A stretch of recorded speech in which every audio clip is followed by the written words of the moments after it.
ओम नमः शिवाय, ओम नमः शिवाय। शिव हरि बच्चों, बोलो श्री कृष्ण भगवान की जय। सदा भवानी दाहिने सम्मुख रहो गणेश, राम सम्मुख रहो गणेश। पांच देव रक्षा करो, ब्रह्मा विष्णु महेश सियापति राम। जय जय राम, मेरो मन बसियो सीताराम। राम नगरिया राम के, बसते गंगा तीर रामा। बसते गंगा तीर रामा। चौकी हनुमत वीर की, राम जी चौकी हनुमत वीर की। बोलो सियापति रामचंद्र भगवान की जय। गणेश भगवान की जय।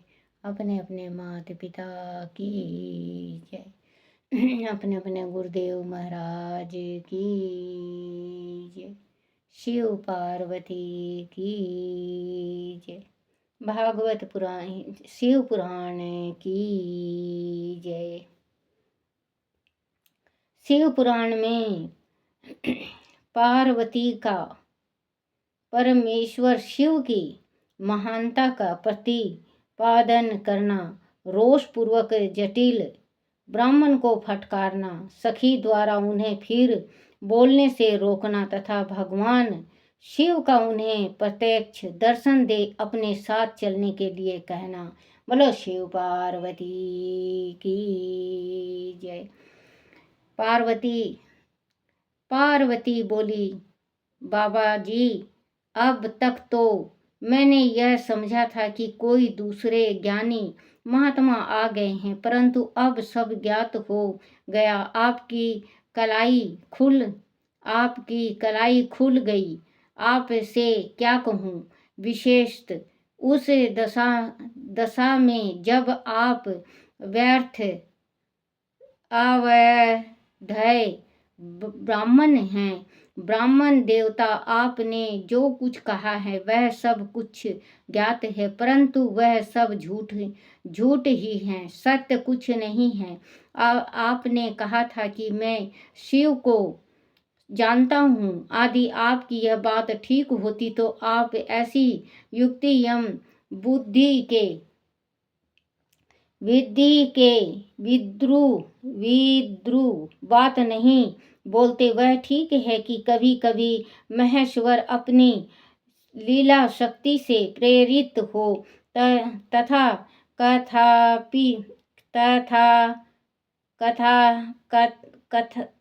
कथित अद्भुत भेष धारण कर लिया करते हैं, परंतु वास्तव में वह साक्षात परम ब्रह्म परमात्मा है। उन्होंने स्वच्छ से ही शरीर धारण किया है। आप ब्रह्मचारी का स्वरूप धारण कर मुझे ठगने के लिए घेत हो या यहाँ आए हैं और अनुचित एक असंगत युक्तियों का सहारा ले छल कपट से युक्त बातें बोल रहे हैं। मैं भगवान शंकर के स्वरूप को भली भांति जानती हूँ, इसीलिए यथा योग विचार करके उनके तत्वों का वर्णन करती हूँ। वास्तव में शिव निर्गुण ब्रह्मा है, कारणवश सगुण हो गए हैं। जो निर्गुण हैं, समस्त गुण जिनके स्वरूप भूत हैं, उनकी जाति कैसे हो सकती है। वह भगवान सदा शिव समस्त विद्याओं के आधार हैं। फिर उन पूर्ण परमात्मा को किस विद्या से क्या काम। पूर्व काल में कल्प के आरंभ में भगवान शंभु श्री विष्णु को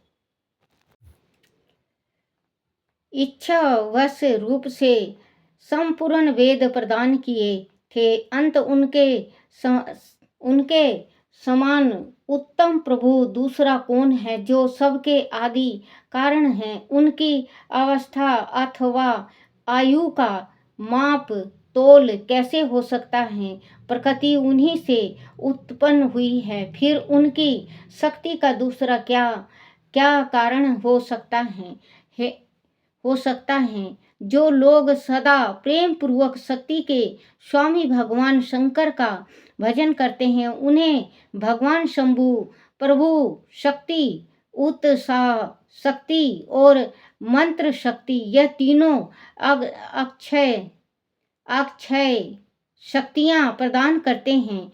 भगवान शिव के भजन से ही जीव मृत्यु को जीत लेता और निर्भय हो जाता है। इसीलिए तीनों लोकों में उनका मृत्यु जैन नाम प्रसिद्ध है। उनके अनुग्रह से विष्णु तत्व को, ब्रह्मा तत्व को और देवता तत्व को प्राप्त हुए हैं। शिव जी का पक्ष लेकर बहुत बोलने से क्या लाभ। वह भगवान स्वयं ही महाप्रभु हैं, कल्याण स्वरूपी सिद्ध नहीं हो सकता। उन महादेव जी के पास किस बात की कमी है, जो वह भगवान सदा शिव समय मुझे पाने की इच्छा करें, आदि शंकर की सेवा न करें तो मनुष्य 7 जन्मों तक दारिद्र्य होता है। और उनकी सेवा से सेवक को लोक में कभी नष्ट न होने वाली लक्ष्मी प्राप्त होती हैं। माँ लक्ष्मी कह रही हैं कि तू क्या जानता है, भगवान तो कण में है, उस भगवान की उम्र को क्या तोलता है। जो भगवान प्रकृति को ही उम्र दे रखा है, भगवान का कोई उम्र नहीं है। और भगवान कभी कभी खेल दिखाने के वास्ते ऐसे रूप ले लेते हैं, शमशान का राख लपेट लेते हैं और वो कर लेते हैं, लेकिन भगवान तीनों लोक के नाथ हैं।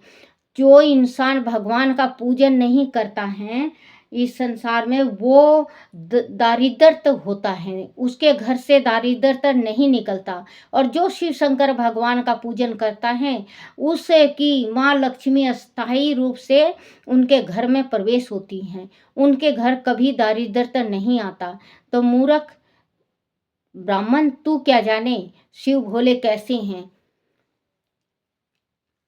सेवा को लोक में कभी नष्ट न होने वाली लक्ष्मी प्राप्त होती है। जिनके सामने 8 सिद्धियां नृत्य आकार सिर नीचा किए इस इच्छा से नृत्य करती हैं कि वह भगवान हमारा संतुष्ट हो जाए। उनके लिए कोई भी हितकार वस्तु दुर्लभ कैसे हो सकती हैं। 8 सिद्धियां, जो 8 सिद्धियां हैं, तो भगवान शिव के आगे नृत्य करती हैं, सिर को झुकाए 24 घंटा खड़ी रहती हैं। वो भगवान को प्रसन्न करने के वास्ते सिद्धियां, भगवान को मनाने के वास्ते सिद्धियां नृत्य करती हैं कि भगवान हमसे रूठ न जाएं और हमारी जो सिद्धियां हैं वो खत्म ना हो जाए। क्योंकि सिद्धियां भगवान कहते हैं ना, रिद्धि सिद्धि के देने वाले भोलेनाथ, शंकर भगवान, गणेश भगवान, माँ पार्वती, यही हैं। जो रिद्धि सिद्धि मिल जाए एक इंसान को, तो उसके घर में लक्ष्मी का वास सदा रहता है, कभी उसके घर में तकलीफ नहीं होता। हमारा इच्छा से नृत्य करती हैं कि वह भगवान हम पर संतुष्ट हो जाएं। उनके लिए कोई भी हितकर वस्तु दुर्लभ कैसे हो सकती हैं। यद्यपि वह मांगलिक कही जाने वाली वस्तु शंकर का सेवन नहीं करती, तथापि उनके स्मरण मात्र से ही सबका मंगल होता है। जिनकी पूजन के प्रभाव से उपासक की संपूर्ण मनोकामना सिद्ध हो जाती हैं। सदा निर्विकार रहने वाले वह परमात्मा शिव में विकार कहाँ से आ सकता है। जिस पुरुष के मुख में निरंतर शिव या मंगलमय नाम निवास करता है, उनके दर्शन मात्र से ही अन्य सब सदा पवित्र होते हैं। जैसे कि आपने कहा है, वह चिता का भस्म लगाते हैं। पार्वती कह रही हैं कि जो शिव जी का पूजा करता है इस संसार में, चाहे कोई भी करता हो, 3600 जात में से कोई भी भगवान का पूजन करता है, तो परमात्मा का जैसे दर्शन होता है शिव जी का, अगर आप उसका दर्शन कर लेते हो तो आप शिव जी का दर्शन कर लिए। क्योंकि भगवान सदा शिव अंतर्यामी हैं, ये मंगलिक देने वाले हैं। कहते हैं ना कि हमारे घर में कोई मंगलिक कार्य नहीं हो रहा है, आप शंकर भगवान के पास जाओ एक लोटा जल लेके और भगवान से प्रार्थना करो कि हे मेरे परमात्मा, मेरे घर में कोई मंगलिक कार्य करवाओ। आप इतना दो जो मैं मंगलिक कार्य कर सकूं और मैं दान कर सकूं। परमात्मा शिव जी से आप यही मांगा करो बच्चों कि परमात्मा आप इतना दो कि हमारे बच्चे और हम भी ठीक खुशहाल जिंदगी जिएं और कोई हमारे घर आए वो भूखा न जाए। क्योंकि कोई भी इंसान आता है तो उसको अगर भूखा आपके पास है और वो भूखा चला जाता है, तो आपके घर में 7 साल तक दरिद्र का वास स्थापित हो जाता है। 7 साल तक दरिद्र का वास नहीं जाता। तो कभी भी आपके कितना भी दुश्मन हो रिश्तेदार, आप उसको चाहो या ना चाहो, लेकिन उसको पेट भर खाना खिला के ही भेजना। क्योंकि भगवान शंकर ने भी कहा है कि जो अतिथि भगवान भवे, जो अतिथि आता है वो भगवान का रूप होता है। तो आप कभी भी निरादर मत करना, जो कि आपको पीछे पछताना पड़े। ये आप सब सदा पवित्र होते हैं। जैसे कि आपने कहा है, वह चिता का भस्म लगाते हैं, परंतु यदि उनका लगाया हुआ भस्म आप पवित्र होता तो उनके शरीर से झड़ कर गिरे हुए उस भस्म को देवता लोग सदा अपने सिर पर कैसे धारण करते। पार्वती कह रही हैं कि जो भस्म लगाते हैं शिव जी चिता की, तो वो जो भस्म झड़ता है तो भगवान उसके झड़ने का इंतजार करते हैं कि वो झड़े तो हम अपने मस्तक में लगाएं। वो झड़ता है तो भगवान सारे देवता जितने होते हैं अपने मस्तक में उस भस्म का तिलक लगाते हैं। अपने सिर पर कैसे धारण करते। अंत शिव के अंगों के स्पर्श से अपवित्र वस्तु भी पवित्र हो जाती है। जो महादेव सगुण होकर तीनों लोकों के कर्ता भरता और हरता होते हैं तथा निर्गुण रूप में शिव कहलाते हैं। वह बुद्धि के द्वारा पूर्व रूप से कैसे जाने जा सकते हैं। परम ब्रह्म परमात्मा शिव का जो निर्गुण रूप है, उसे आप जैसे वाही मूर्ख लोग कैसे जान सकते हैं। जो दुराचारी और पापी हैं, वह देवताओं से बहिष्कृत हो जाते हैं। ऐसे लोग निर्गुण जो बच्चों भगवान का बुराई करता है और भगवान को अपनाता नहीं, भगवान में अवगुण, भगवान के जो गुण है उसको देखता नहीं है, अवगुण को देखता है। उसको भगवान को अवगुण के रूप में देखता है। अगर आप भी जैसे कि शिव जी हैं, शिव जी में अगर हमें देखो, हमें सब कुछ गुणी गुण नजर आता है। भगवान में जो कुछ भी है सब गुणी गुण है। लेकिन अगर हम संसार में ऐसे भी हैं कि शिव जी में अवगुण इतना निकाल देंगे, इतना अवगुण निकाल देंगे भगवान शिव जी में, और भगवान शिव जी में शिव जी का अवगुण निकाला हुआ मृत्यु लोक में जो इंसान आया है और वो अवगुण निकालता है, बुराई करता है, वो नरक का गामी होता है। उसको स्वर्ग नहीं प्राप्त होता। वो 84 लाख के चक्कर में ब्राह्मण करता रहेगा, कीड़े कटंग पतंग ये बनता रहेगा, 84 करोड़ के बाद वो इंसान के गर्भ में आता है तो बच्चों उसको कुष्ठ की बीमारी होती है। जो शिव जी का, एक ध्यान से सुनना बच्चों, क्योंकि जो शिव जी की बुराई करता है, बुराई, हम मृत्यु लोक में हैं, हमने शिव जी का बहुत बुराई किया, बहुत बुराई किया, बहुत बुराई किया। शिव जी आके नहीं कहेंगे कि मैं ऐसा हूँ, मेरी बुराई मत करो, लेकिन वो शिव जी के पास हर एक लेखा जोखा उनके पास है। जब हमारा अंत होता है हम भगवान के पास जाते हैं, भगवान के पास नहीं जाते, यम के पास जाते हैं, यम के पास जाते हैं। रो रो नरक में डाला जाएंगे, हम रो रो नरक में डाले जाएंगे। फिर उसके बाद हम वहाँ से जितना भी कष्ट भोगते हैं, वो कष्ट भुगतने के बाद 84 लाख वर्ष तक हमें जन्म मिलता रहेगा कि चींटी, काग, राक्षस, बच्चों को मालूम नहीं क्या क्या होते हैं। फिर एक अंत के बाद दो जो रह जाएगा तो गाय का रूप धारण करेंगे, गौ बनेंगे या बैल बनेंगे। इसके बाद फिर इंसान का जन्म बनेंगे। जो शिव जी की, जिसने शिव जी का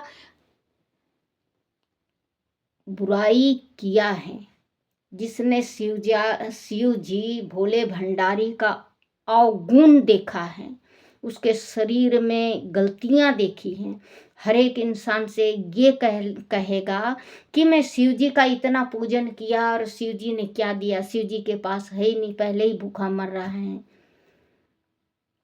तो बच्चों, क्योंकि अगर ये कहने वाले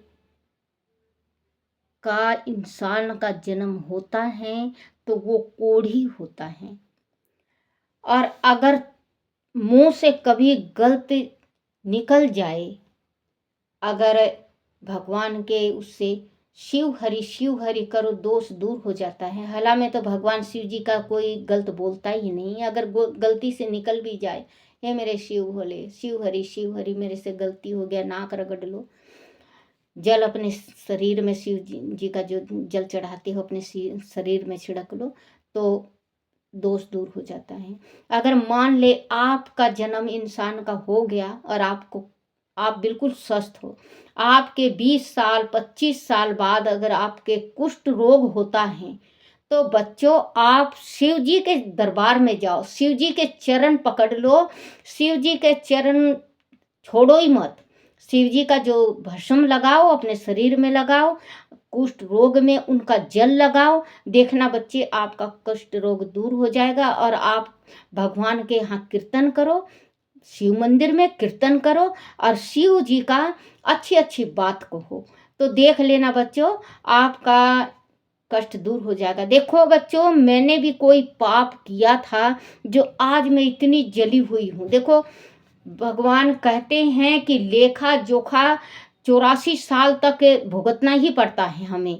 तो कुछ किया होगा मैंने जो मैं जल गई, स्टोव फट गया था, जो मैं जल गई और आज मैं बदसूरत हूँ। भगवान ने बहुत सुंदर रूप दिया था मुझे और आज मैं बहुत बदसूरत हूँ, लेकिन भगवान से यही प्रार्थना करती हूँ, हे परमात्मा अगर मुझे जन्म देना तो अगले दफ़े अगर मुझे जन्म दो तो स्वस्थ शरीर देना और आपके भक्ति देना। परमात्मा मेरे बस यही प्रार्थना है। नहीं तो परमात्मा आप मुझे गौलोक में जन्म दो, मैं गौ का सेवा करना चाहती हूँ, क्योंकि ब्राह्मण की लड़की हूँ, मैं ब्राह्मणी हूँ। तो मैं परमात्मा से एक प्रार्थना करती हूँ कि मुझे गौलोक में जन्म दे दो और मैं गौओं की सेवा करूँगी, सेवा भी करूँगी और कृष्ण भाई को भी देखूँगी, हम लड़ते भी रहेंगे। इच्छा बहुत होता है लेकिन भगवान है ना, ये आते नहीं बच्चे, भगवान आते नहीं। मैं छोटी थी 8 साल की ना, जब से मैंने भाई बना रखा कृष्ण को, लड्डू गोपाल को, कृष्ण को, तो ये आते नहीं। तो मैं इनके तस्वीर से कभी कभी मन करता है तो बच्चे मैं लड़ती भी हूँ भगवान से, क्योंकि भाई बहन का प्यार ही ऐसा ही होता है ना लड्डू, है ना मेरे लड्डू बाबू। बोलो श्री कृष्ण भगवान की बच्चों, मेरे से मुझे माफ़ कर देना, कभी कभी मैं बोलती हूँ तो मैं भावुक हो जाती हूँ, और एक जला हुआ जीभ है ना, तो मेरे से बोला भी नहीं जाता। कहते हैं परम ब्रह्म परमात्मा शिव को जो निर्गुण रूप है, उसे अपने जैसे वही वही वही मूर्ख लोग कैसे जान सकते हैं। जो दुराचारी और पापी हैं, वह देवताओं से वह बहिष्कृत हो जाते हैं। बोलो शिव शंकर भगवान की जय। ओम नमः शिवाय, ओम नमः शिवाय, ओम नमः शिवाय बाबा, ओम नमः शिवाय, ओम नमः शिवाय भोले, ओम नमः शिवाय, ओम नमः शिवाय शंभु, ओम नमः शिवाय, शिवाय नमो, शिवाय नमो, शिवाय नमो, शिवाय नमो, शिवाय नमो। ओम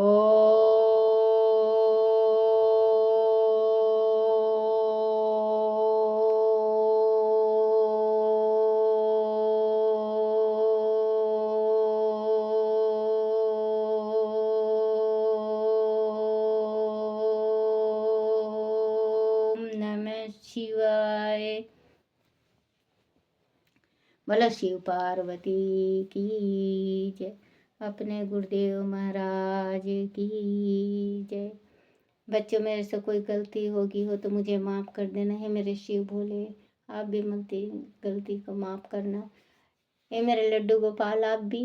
हे कन्हैया, हे मेरे वीरे कन्हैया। कान्हा मेरे कान्हा, मेरे कान्हा, मेरे कान्हा। मन में तू कान्हा, तन में तू रे। मन में तू कान्हा, तन में तू रे। तेरे बिना मेरा कौन, बता दे कान्हा। तेरे बिना मेरा कौन, बता दे वीरे। दुख में तू कान्हा, सुख में तू रे। दुख में तू कान्हा, सुख में तू रे।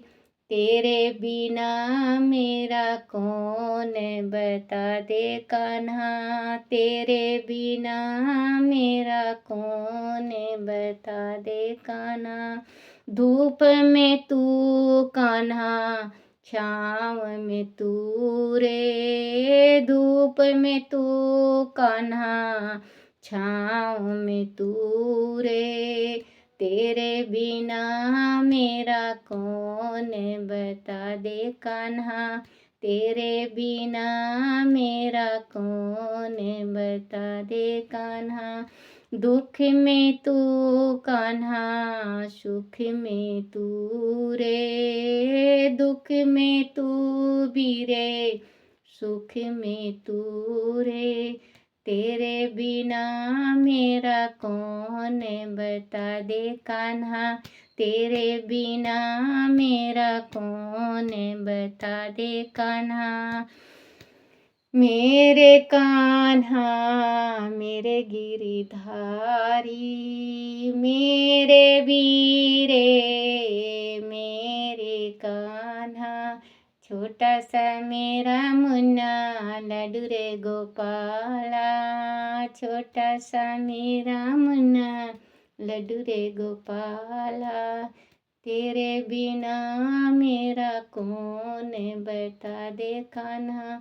तेरे बिना मेरा कौन, बता दे कान्हा। बोला श्री कृष्ण भगवान की जय।